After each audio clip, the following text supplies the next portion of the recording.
Magandang hapon po sa ating lahat. Narito ang update sa southwest monsoon at mga lugar na uulanin ngayong hapon ng Biyernes, June 7, 2024. Sa ngayon ay nagpapatuloy ang epekto ng southwest monsoon sa kanlurang bansa at maraming lugar ngayon ang makararanas ng katamtaman hanggang sa malalakas na pag-uulan. Ngayong hapon, posible muling makaranas ng malalakas na buhos ng ulan ang malaking bahagi Luzon at Visayas.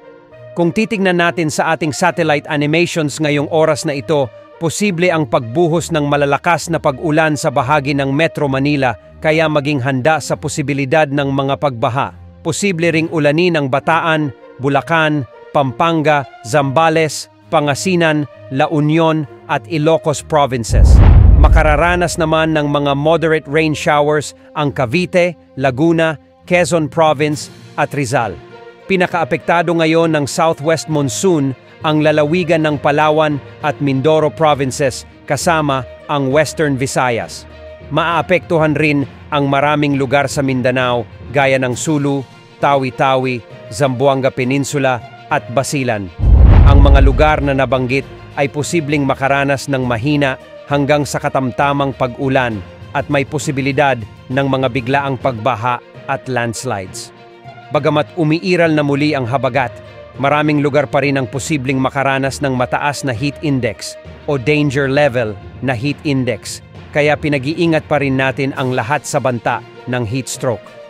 Magiging maulap na may posibilidad ng mga kalat-kalat na pag-ulan naman ang aasahan sa natitirang bahagi ng bansa, lalo na sa Cagayan Valley, Bicol Region at Eastern Visayas, kasama na ang central at eastern portions ng Mindanao, at ito ay dulot ng mga localized thunderstorms.